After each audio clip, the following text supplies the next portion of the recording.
It was a sunny afternoon at an exclusive charity event sa Manila. Yung tipong luxury cars ang nakapila sa driveway at mga lalaki sa tailored suits ang nag-shake hands sa ilalim ng crystal chandeliers. Kabilang sa mga bisita, isang simpleng lalaki na naka-plain na barong ang tahimik na naglalakad sa lobby. Walang bodyguards, walang flashy na alahas, puro kalmadong confidence lang sa mata niya. Yung lalaking yon si Manny Pacquiao, pero sa unang tingin, ilan lang ang nakakilala sa kanya. Dumating siya para suportahan ang scholarship fundraiser. Tahimik, mapagpakumbaba, walang ingay. Si Manny, hindi siya yung tipo na nagpapakita ng fame. Naniniwala siya na ang respeto ay pinaglalaban sa pamamagitan ng karakter, hindi sa status. Pero sa kabilang banda ng kwarto, nakatayo si Roy Chang-bian, isang kilalang businessman at political figure, proud, polished, at sanay na siya yung pinakamakapangyarihan sa bawat kwarto.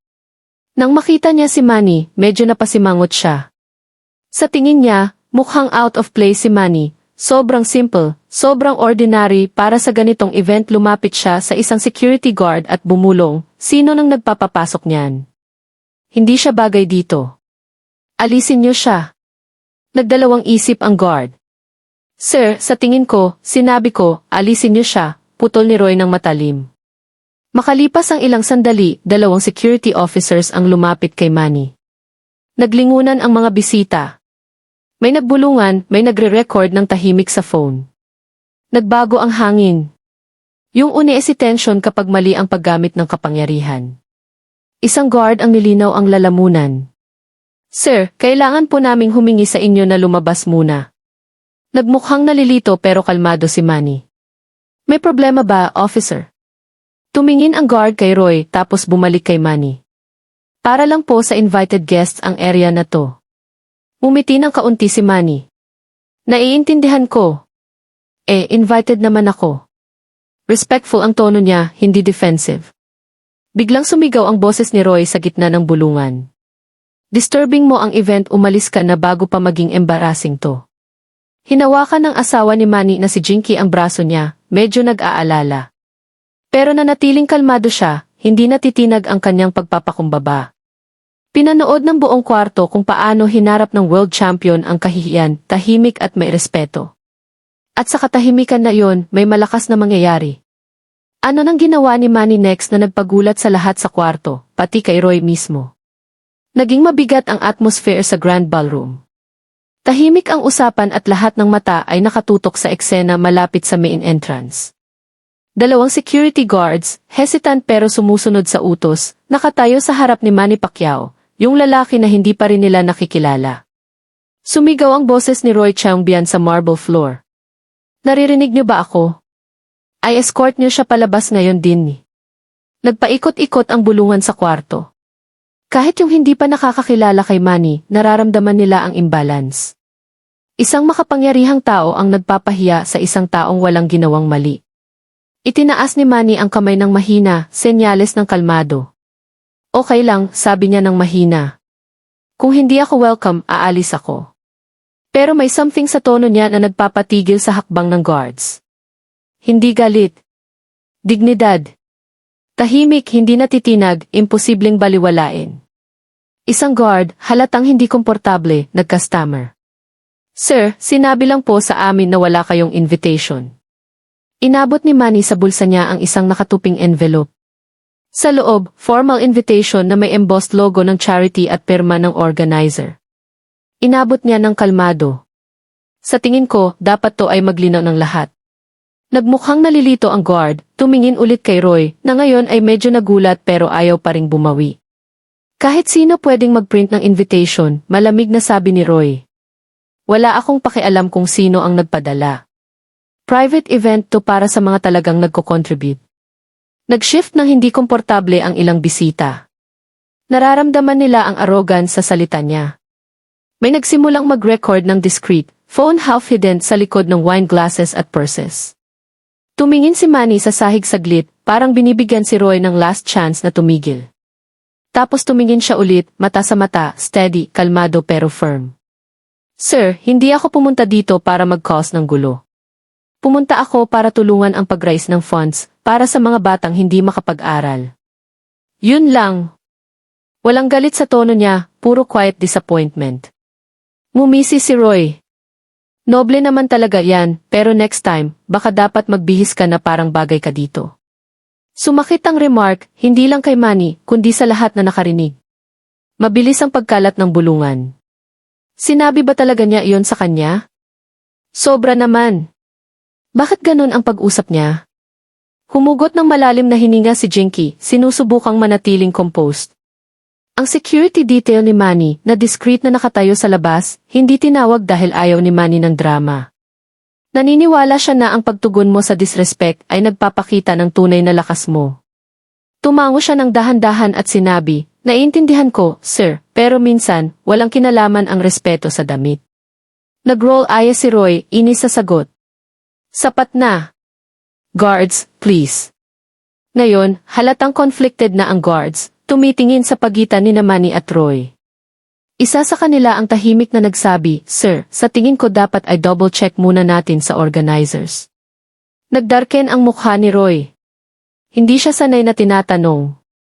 "Ayaw mong sumunod sa direct order?" Nagdalawang isip ang guard.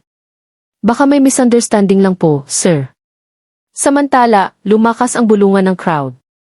Halatang nagre-record na ang phones. Nararamdaman nila na may importanteng nangyayari. Yung klaseng eksena na nagpapakita ng tunay na karakter. Isang babae sa malapit ang bumulong, nakakahiya talaga. Sobrang bastos niya. Dagdag ng isa, sobrang kalmado nung lalaki. Sino ba iyon? Tumingin si Manny kay Jinky at nagbigay ng reassuring nod. Okay lang, bulong niya. Huwag tayong mag-away. Alam natin ang totoo. Tumawa ng mapang-uyam si Roy, akala niya weakness ang kalmado ni Manny. Typical, bulong niya. Kapag nahuli, victim card agad. Yung mga salitang puno ng entitlement ay nagbago ng mood. Kahit yung tahimik noon ay nagsimulang umiling. Tapos isang boses mula sa sulok ng kwarto ang nagsalita. Hindi malakas, pero malinaw na maririnig ng iba. Teka, si Manny Pacquiao ba iyon? Kumalat ang bulungan tulad ng apoy. Naglingunan, lumaki ang mata. Yung hindi pa nakakilala noon, nagsimulang ma-realize kung ano ang nangyayari. Nagblink si Roy, nalilito, tumingin sa paligid habang kumakalat ang bulungan. Yun ang world champion. Senator Pacquiao. Oh is by God, seryoso ba siya? Pero hindi nag-react si Manny. Walang gloat, walang smirk. Tumayo lang siya ng matayog, tahimik na nanonood sa nangyayari. Ngayon, mukhang natakot na ang guards. Isa ang bumulong sa isa, "Sir, talaga siya yon." Medyo natumba ang proud posture ni Roy. Nanigas ang panga niya. Tumingin ulit kay Manny, hinahanap ang mukha, realizing too late kung ano ang ginawa niya. Pero walang sinabi si Manny. Hindi niya kailangan. Ang kanyang katahimikan, dignified, powerful, unbothered, mas malakas pa sa kahit anong speech. At habang nagbubuz ang crowd sa recognition, nag-flash ang cameras at lumakas ang bulungan, alam ng lahat na malapit nang magbago ng tuluyan ang moment. Have you ever seen someone treated unfairly dahil sa itsura lang? Sabihin mo sa comments kung saan mo to pinapanood at hintayin mo kung ano ang mangyayari next. Naging uni-silence ang buong ballroom. Halos lahat ng phone sa kwarto nagre-record na. Yung mga bisita na kanina ay natatawa sa champagne, ngayon nakatayo ng frozen, nanonood sa drama. Nag-shift ang ekspresyon ni Roy Changbian sa pagitan ng confusion at disbelief. Lumakas ang bulungan, sobrang lakas na hindi na maiwasan. Si Manny Pacquiao yun, yung boxing legend. Teka, senator din siya, di ba? Nawala ang smirk ni Roy habang lumalabas ang katotohanan. Inutos niya na itapon sa labas ang isa sa pinaka-respected na tao sa bansa sa harap ng 12-12 ng saksi. Pero matigas ang pride. Sa halip na mag-sorry, double down pa siya. Wala akong pakialam kung sino siya, sigaw niya. Private event to at ayaw ko ng surprises. Tumingin si Manny sa kanya ng tahimik, kalmado at halos may awa ang tingin. Walang galit, walang ego, puro disappointment. Dahan-dahang lumapit siya at sinabi ng malinaw, "Sir, hindi ko sinasadyang magbigay ng surprise sa kahit kanino." Mahina ang boses niya. "Inimbitahan ako dito para tulungan ang pagrais ng pera para sa mga batang walang access sa education. Hindi ako pumunta bilang senator o boxer. pumunta ako bilang Pilipino na gustong tumulong. May ilang tao ang nag-clap ng mahina sa likod, hindi sigurado kung tama ba, pero hindi mapigilan. May power sa kanyang humility. Nanigas ang panga ni Roy. Nararamdaman niyang nawawala ang kontrol at lalong nagalit yon sa kanya. Tingnan mo, hindi ko kailangan ng lecture, malupit niyang sabi. Ako mismo ang nagtayo nito foundation. Alam ko kung sino ang nasa guest list. Hindi ko naaalala ang pangalan mo. Bago pa makasagot si Manny, lumapit ang isang babae mula sa kabilang side ng kwarto. Isa sa event organizers. Mukhang anxious. And with Chayongbian, mabilis niyang sabi. Si Senator Pacquiao ay personally invited. Nag-donate siya ng malaking halaga sa scholarship program. Siguradong may misunderstanding lang. Nawala ang kulay sa mukha ni Roy. Nagpalipat-lipat ang tingin niya sa babae at kay Manny na tahimik lang nakatayo, hindi nagmamalaki, hindi ngumingisi, nanonood lang. Nag-donate ka, bulong ni Roy, mas mahina na ang boses. Mahinahong sabi ni Manny, pero hindi para sa recognition. Para sa mga bata. Ang humility sa tono niya ay nagdulot ng sakit sa dibdib ng buong kwarto dahil sa pagtrato sa kanya. Nagbulungan ulit ang mga bisita, pero iba na ang tono. Punong-puno ng admiration kay Manny at disgust kay Roy dahil sa arrogance. Pero hindi pa rin tuluyang binibitawan ni Roy ang pride niya. Sinubukan niyang tawanan. Well, alam mo naman kung paano yan. Minsan overreact ang security, pero alam na ng lahat ang totoo. Hindi ang guards ang overreact. Siya. Pwede sanang ipahiya ni Manny si Roy sa oras na iyon. Pwede niyang tawagin out, ipahiya sa harap ng lahat, at sigurado na mag-cheer ang crowd. Pero hindi iyon ang style ni Manny. Lumapit siya ng kaunti at sinabi ng tahimik, Sir, marami akong pinagdaanan na laban sa buhay ko, ilan sa ring, ilan sa labas. Pero ang pinakamahirap na laban ay hindi laban sa kalaban, kundi laban sa pride. Nag-blink si Roy, hindi sigurado kung paano sasagot. Tumama ng malakas kaysa suntok. Nagpatuloy si Manny, mahina pa rin ang boses pero may bigat na pumuno sa kwarto. Hindi galing sa pera o status ang respeto. Galing sa paano natin trinato ang tao, lalo na yung tingin natin ay mas mababa sa atin. Kasi isang araw, pantay-pantay ulit tayo. Nawawala ang titles. Hindi ang karakter. Tahimik na tahimik ang crowd. Parang huminto pa ang hangin. Medyo lumambot ang mukha ni Roy. Bigla siyang tumingin sa baba, hindi makatingin kay Manny. Nagkakagulo ang arrogance niya sa bigat ng katotohanan na sinabi ng may grace. Mumiti ng mahina si Manny at inabot ang kamay. Okay lang, sir, sabi niya. Nagkakamali tayong lahat. Ang mahalaga ay kung ano ang ginagawa natin pagkatapos. Sa ilang mahabang segundo, tinitigan lang ni Roy yung kamay. Yung parehong kamay na nagtaas ng championship belts, nag-sign ng laws, at nagtayo ng bahay para sa mahihirap. Tapos dahan-dahang inabot niya at nag-shake hands. Sumabog ang palakpak sa crowd. Hindi malakas o chaotic, pero steady, respectful, heartfelt. Tumango si Manny sa audience at tumingin kay Jinky. Tara, upo na tayo, bulong niya. Hindi tayo pumunta dito para mag-away. Pumunta tayo para magbigay. Habang naupo sila, nagpatuloy ang palakpak na parang alon ng unity. Yung mga bisita na tahimik lang noon, ngayon ay proud. Hindi dahil sa fame ni Manny, kundi dahil ipinakita niya kung ano talaga ang tunay na class. Bumalik si Roy sa table niya, mas tahimik kaysa dati. Halatang nakakahiya ang mukha niya, pero sa mata niya, simula na ng understanding. Yung moment na iyon na nakakapture sa dose-dose ng phones at na-share online sa loob ng ilang oras, malapit nang mag-inspire sa milyon. Have you ever seen someone turn humiliation into respect just kiva staying calm? Sabihin mo ang thoughts mo sa comments at hintayin mo kung ano ang nangyari next. Nawala ang palakpak sa soft hum ng boses, bulungan at quiet click ng phone cameras na nagre-record pa rin. Pero ang natira ay hindi ingay. Aware. Lahat sa ballroom ay nakasaksi ng isang bagay na bihira.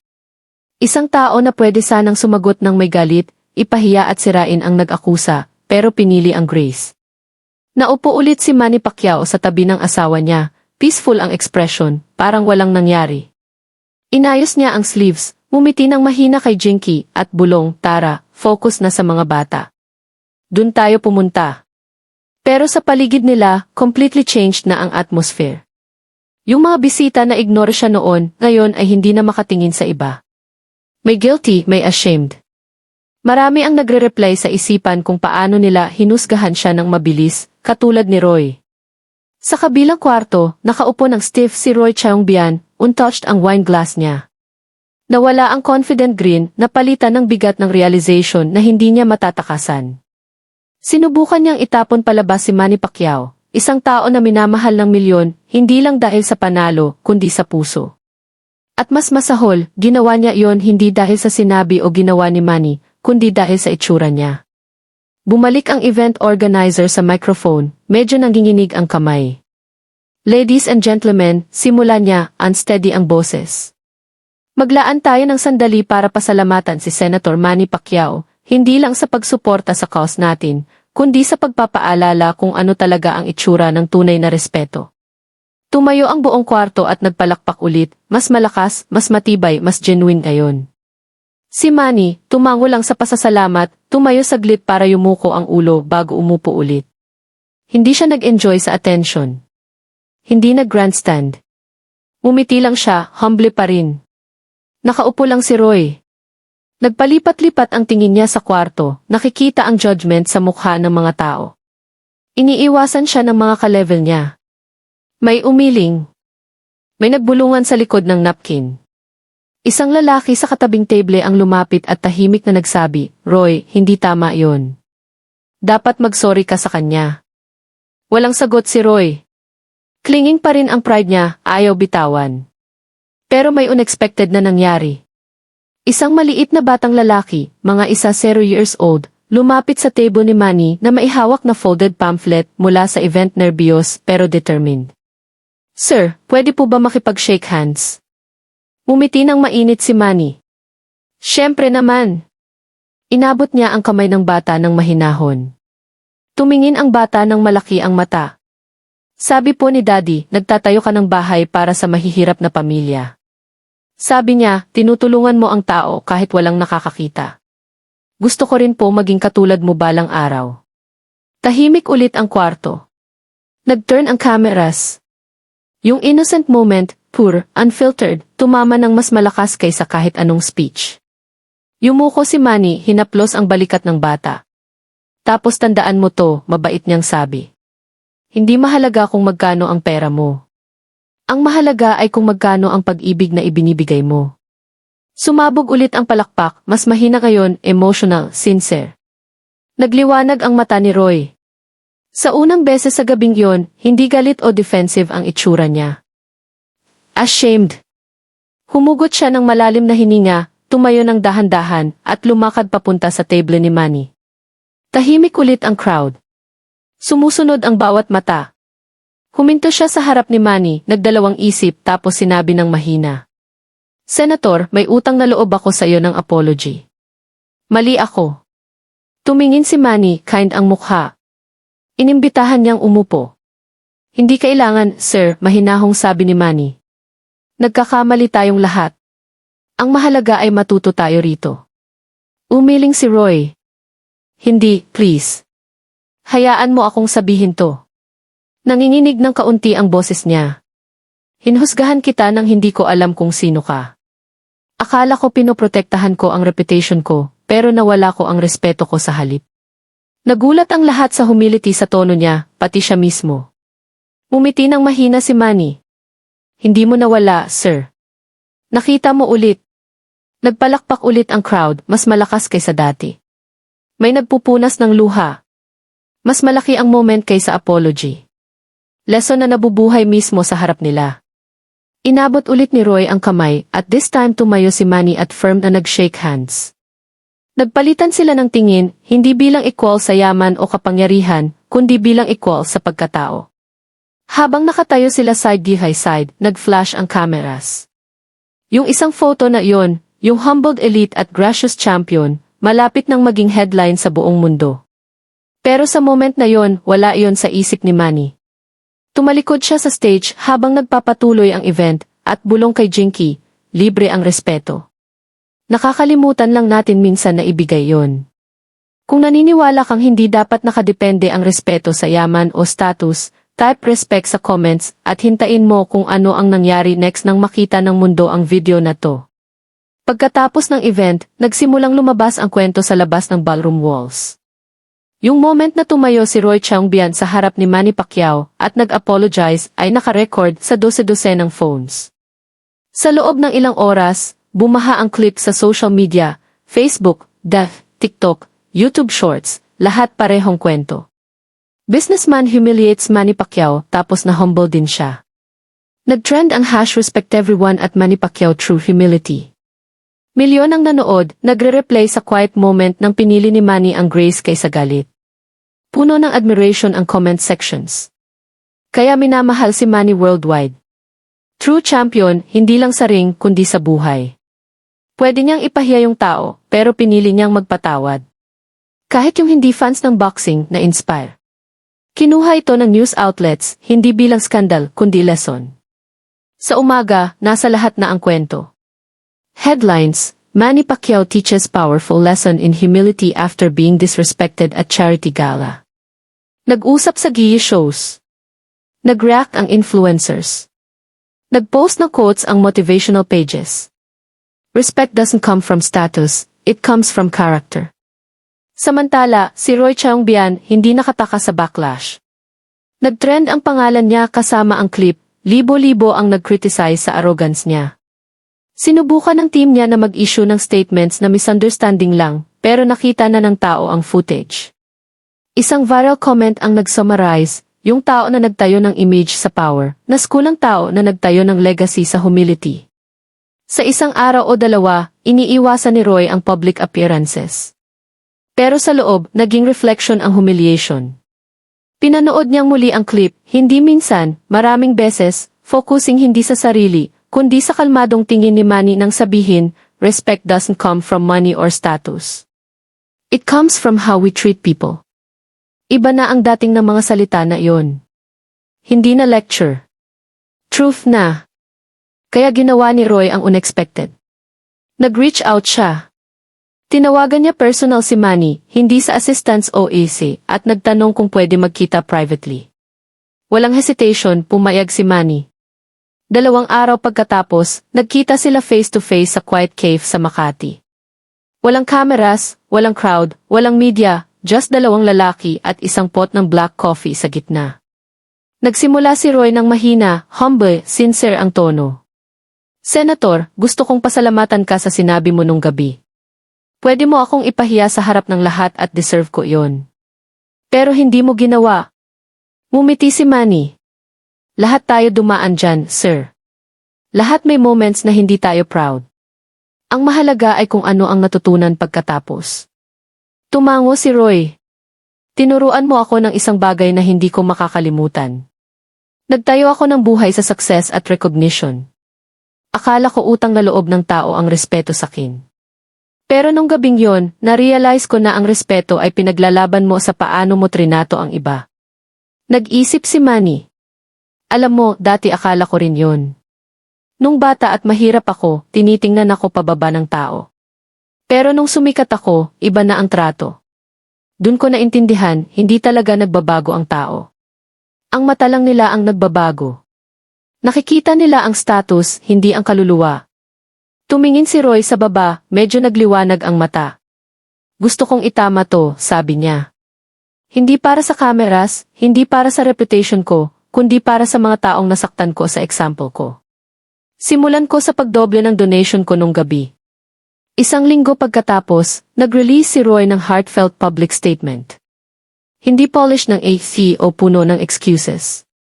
Raw at honest. Disrespected ko ang isang tao na naglalaman ng values na sinasabi kong pinaniniwalaan ko. Nung gabing yon, tinuruan ako ni Manny Pacquiao ng isang bagay na hindi mabibili ng pera. Humility.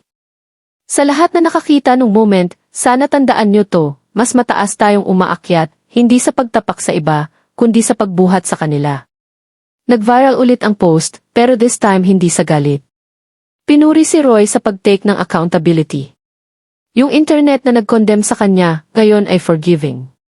Walang comment si Manny. Hindi niya kailangan. Ang katahimikan niya ulit ang nagsabi ng higit pa sa salita. Pagkalipas ng ilang buwan, nagkita ulit silang publicly sa isa pang charity event, this time, side give by side. Personal na ipinakilala ni Roy si Manny sa stage at sinabi, ang taong to ang nagpaalala sa akin na ang greatness ay hindi tungkol sa power. Tungkol ito sa puso.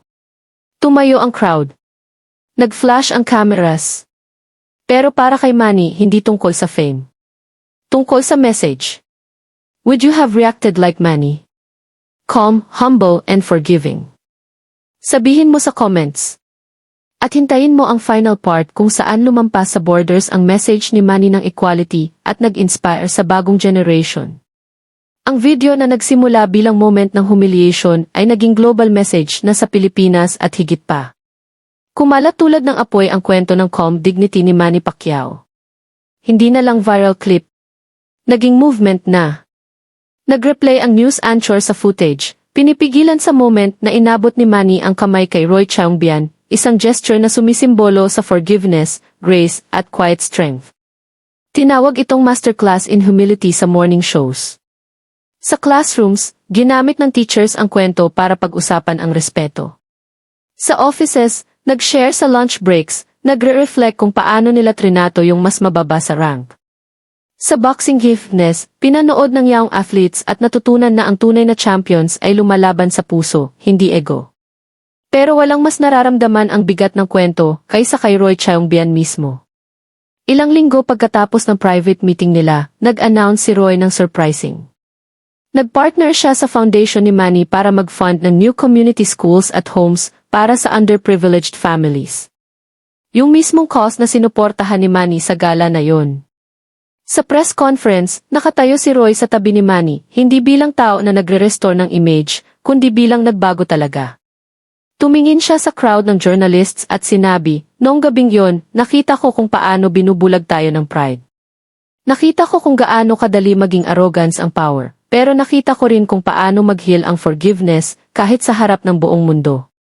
Tinuruan ako ni Senator Pacquiao na ang humility ay hindi weakness, it's wisdom. Ngumiti ng humble si Manny habang nagsasalita sa microphone. Lahat tayo nadadapa, pero ang paano tayo bumangon ang nagde-define sa atin. Hindi ako nagpatawad para mag-prove ng point. Nagpatawad ako dahil yon ang itinuturo ng pananampalataya at respeto.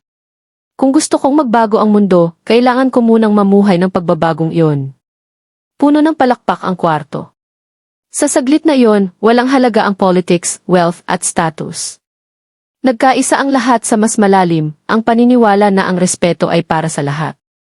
Pagkatapos nung araw na iyon, nag-erupt ulit ang social media, pero hindi outrage. Inspiration. Kumalat ang clips ng joint announcement na may captions tulad ng key from conflict to compassion. When forgiveness becomes leadership. 2 men, 1 powerful lesson. Nagsimulang gamitin ang #respect movement. Inspired sa grace ni Manny at transformation ni Roy. Dumating ang messages mula sa buong mundo. Isang teacher mula sa Kenya, pinakita ko to sa students ko. Nag-iyakan kami.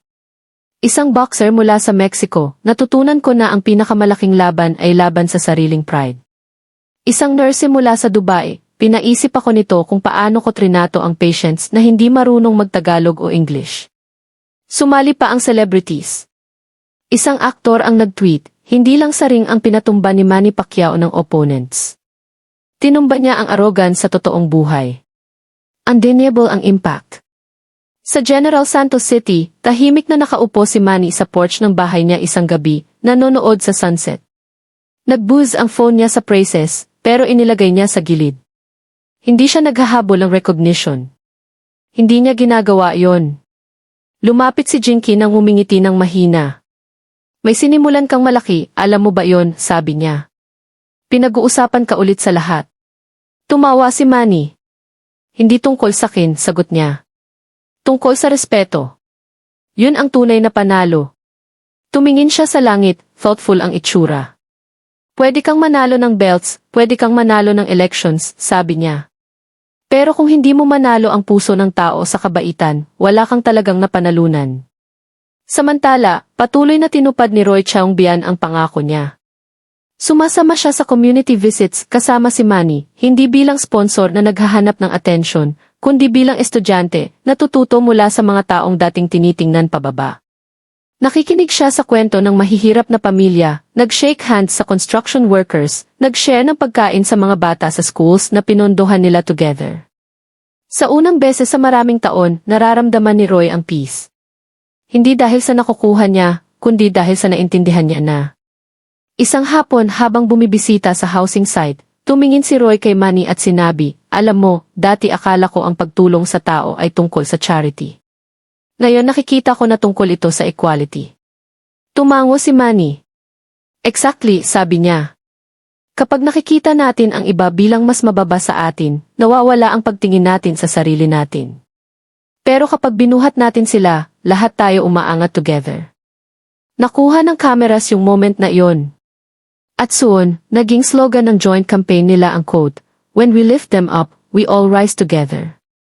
Lumitaw ang posters online at sa public spaces, nagpapaalala sa simple pero powerful truth na nagsimula sa lahat. Yung kwento na nagsimula sa arrogance ay naging biyako na ng unity. Isang billionaire at boxing legend, dalawang lalaki mula sa iba't ibang mundo, naging symbols ng humility at redemption. At si Manny, true to his nature, nag-summarize ng perfect sa isang interview. "Hindi ako nandito para ipakita na mas magaling ako kaysa kahit kanino. Gusto ko lang malaman ng tao na hindi dapat nakadepende ang respeto sa itsura, damit o kita ng tao. Dapat galing sa puso." Tumango ang interviewer. "So, ano ang gusto mong tandaan ng tao tungkol dito?" Ngumiti si Manny. "Na kahit may mag-disrespect sa'yo, huwag mong labanan ang hate ng hate. Labanan mo ng grace. Kasi iyon ang paano ka mananalo. Hindi lang ang laban kundi ang mundo. Kung naniniwala kang mas malakas ang kabaitan sa pagbabago ng puso kaysa galit, type respect sa comments at maghanda para sa final chapter kung saan lumampas sa borders ang message ni Manny at nag-inspire sa bagong generation. Ilang buwan na ang lumipas mula sa unforgettable night sa ballroom. Pero ayaw mawala ng kwento. Yung nagsimula bilang confrontation sa pagitan ng pride at humility ay naging living symbol ng change. Sa lahat ng tingin mo, nagkaroon ng bagong buhay ang message ng respect everyone. Nag-celebrate ang schools ng Respect Week inspired sa example ni Manny. Nagdaos ng discussions ang churches at community groups tungkol sa compassion, fairness, at prejudice. Kahit ang corporations, ginamit ang kwento sa leadership seminars, tinuturuan ang executives na ang tunay na power ay nasa paano mo trinato ang taong walang maibibigay sa iyo pabalik. Sa isang classroom sa Manila, tinanong ng teacher ang students, sino ang makakapagsabi kung ano ang ginawa ni Manny Pacquiao nang disrespect siya. Itinaas ng isang batang lalaki ang kamay ng proud. Hindi siya nagalit, ma'am. Nagpakita siya ng respeto sa halip. Nagpalakpak ang class at ngumiti ang teacher. Yun, mahinahon niyang sabi ang ibig sabihin ng malakas. Samantala, halos hindi makilala si Roy Changbian, hindi sa itsura, kundi sa espiritu. Patuloy siyang nagtrabaho kasama ang foundation ni Manny, tahimik na nagpo-fund ng education projects sa Mindanao. Hindi na siya lumalabas sa luxury magazines o nagpapakita ng yaman sa high-profile galas. Nang tanungin ng journalist kung bakit sobrang nagbago siya, simple lang ang sagot ni Roy, kasi nung gabing yon, na-realize ko na ako yung kailangang maedukado, hindi tungkol sa business, kundi tungkol sa humanity. Malalim ang impact ng salita niya. Para sa marami, proof na posible ang transformation, na kahit ang pinaka-proud na puso ay pwede pang matuto ng humility. Patuloy na lumaki ang global movement. Nag-reach out ang international charities para mag-collaborate. Nagsimulang lumabas ang message ni Manny ng respect sa public campaigns sa Asia, Africa, at Middle East. Posters, videos, speeches, lahat may quiet wisdom niya. Huwag husgahan sa damit. Huwag sukatin sa status. Sukatin sa puso. Kinote siya ng celebrities. Binanggit ng president sa conferences. Yung dating maliit na moment ng injustice ay naging worldwide reminder na nagsisimula ang social justice sa pinakasimpleng acts ng empathy. Pero si Manny mismo, nanatiling pareho. Kahit gaano ka-viral ang kwento, patuloy siyang namumuhay ng simple, binabati ang tao ng may warm smile, tumutulong tahimik kung saan kaya. Isang gabi, habang naglalakad sa crowded market sa General Santos City, tinawag siya ng vendors, kumakaway ng masaya. Isang street kid ang tumakbo at nagbigay ng flower na gawa sa folded paper. Para sa'yo, champ, mahinhin na sabi ng bata. Umiti si Manny, lumuhod sa level ng bata. Salamat, anak, sabi niya, tinanggap ito. Laging maging mabait, ha, kahit hindi mabait sa'yo ang iba. Tumango ang bata. At yung maliit na gesture na iyon ang nagpaalala kay Manny na ito, hindi ang headlines, hindi ang titles, ang tunay niyang purpose. Ilang linggo pagkatapos, inimbitahan si Manny na magsalita sa International Conference on Leadership and Equality sa Singapore. Puno ang auditorium ng leaders, CEOs, at students mula sa buong mundo. Nang umakyat siya sa stage, mahina ang pagsasalita. Walang fancy words, walang teleprompter, puro sincerity. Hindi ako perfect na tao, simula niya. Naging mahirap ako. Naging mayaman. Pinuri at ininsulto. Pero sa lahat ng iyon, natutunan ko ang isang bagay. Kapag sinagot mo ang hate ng hate, walang nanalo. Pero kapag sinagot mo ng respeto, lahat natuto. Tahimik ang hall, nakikinig ang audience sa bawat salita. Noong gabing sinabihan akong umalis sa kwarto, pwede akong lumaban pabalik, pero pinili ko ang peace. Hindi dahil ang paglaban ang nagpapakita ng lakas, kundi ang pagiging mabait ang nagpapakita ng kaluluwa. Sumabog ang palakpak, standing ovation, nag-flash ang cameras. Pero si Manny, yumuko lang ang ulo, thankful. Pagkalipas ng gabing iyon, lumapit sa kanya backstage ang isang young delegate mula sa South Africa, luha sa mata. Senator Pacquiao, sabi niya. Binago ng kwento mo kung paano ko tinitingnan ang tao. Galit ako sa injustice sa bansa ko, pero ngayon naiintindihan ko na nagsisimula ang justice sa paano ko trinato ang iba. Umiti ng mainit si Manny. Doon talaga nagsisimula ang pagbabago sa puso ng isang tao. Sa Pilipinas, patuloy na lumago ang respect movement. Lumitaw ang murals ni Manny at Roy na nag-shake hands sa mga lungsod. Nagsulat ng essays ang schools tungkol sa kwento. Isang mural ang may quote, "When we lift them up, we all rise together." Naging mindset na ito, higit pa sa moment. At si Roy, patuloy na nabubuhay sa lesson. Bumisita siya sa communities, nakikinig kaysa nag-uutos. Sinabi niya sa young entrepreneurs, huwag hayaang bulagin ka ng success. Kung makakalimutan mo ang respeto, mawawala ang lahat. Isang taon pagkatapos, nagkita ulit silang dalawa sa isa pang charity event. Parehong elegant gathering kung saan nagsimula ang kwento nila. This time, nang makita ni Roy si Manny na pumasok, tumayo siya at personal na binati ng may warm smile at yakap. Welcome, Senator Pacquiao, sabi niya. Hindi kumpleto ang event na to kung wala ka. Nag-cheer ang crowd. Tumawa ng mahina si Manny. Salamat, sir, sabi niya. Pero ngayong gabi, dalawa lang tayong tao na tumutulong sa iba. Walang titles, walang status. Nag-shake hands ulit sila, at yung image na iyon ang naging final chapter ng shared story nila. Dalawang lalaki na dating hinati ng pride, ngayon ay pinag-isa ng purpose. Sa mga buwan pagkatapos, patuloy na na-share ang video online, hindi para sa chismis, kundi para tandaan. Nagpaalala ito sa lahat na hindi nagbabago ang mundo sa power o takot, kundi sa empathy at grace. Ang final quote ni Manny mula sa later interview ang nag-summarize ng perfect. Ang respeto ay hindi hinihingi. Ibinibigay mo. At kapag ibinigay mo, ibinabalik ito ng mundo. Kung naniniwala kang hindi dapat husgahan ang kahit sino base sa itsura, yaman, o status, type respect sa comments. Follow para sa higit pang true stories na nagpapaalala na ang tunay na lakas ay hindi tungkol sa panalo sa iba. Tungkol ito sa panalo sa hate.